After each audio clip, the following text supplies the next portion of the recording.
Hello and welcome to यूआस। सभी साथियों का स्वागत, अभिनंदन व वंदन है। माय डियर, खास तौर पर जो हमारी बहनें हैं उनके मन में इस समय एक बड़ा सवाल चल रहा है कि बालक और बालिका वर्ग में कैसे चयन करें।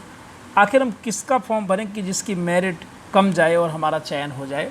इसके लिए कुछ हम फैक्चुअल बातें कर लेते हैं जिससे ये डाउट आपका क्लियर हो जाएगा, क्योंकि इस समय फॉर्म भरने का समय आ चुका है। आप बिल्कुल भी जुलाई का इंतज़ार नहीं करेंगे, फॉर्म अपना जून में ही फिलअप करेंगे और कुछ लोगों ने फॉर्म भरना शुरू भी कर दिया है। देखिए, सबसे बड़ी बात, जब आप बालक और बालिका वर्ग का चयन करते हैं जैसा कि मैं हमेशा से कहता रहा हूँ और पिछली आपने मेरिट भी देखी थी, तो कई सब्जेक्ट ऐसे भी थे जिसमें बालक और बालिका वर्ग की मेरिट एकदम बराबर थी, एकदम सेम थी, और कुछ में 19-20 भी थी। कुछ में बालक की मेरिट ज़्यादा थी, कुछ में बालिका की मेरिट ज़्यादा थी, लेकिन बहुत मामूली सा अंतर था।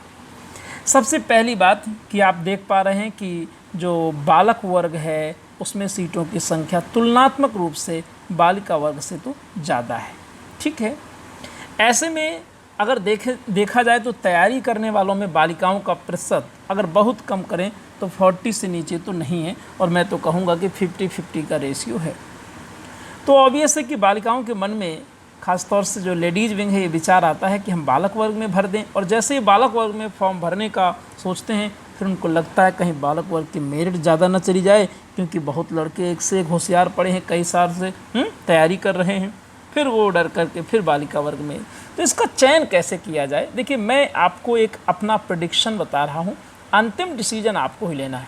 मेरा ये मानना है कि बालिका को बालिका वर्ग में रहना चाहिए, बालक को बालक वर्ग में रहना चाहिए, लेकिन अगर आपके बालिका वर्ग में सीटों की संख्या बहुत कम है तो आप बालक वर्ग में जंप कर जाएं तो ही आपको बेनिफिट होगा।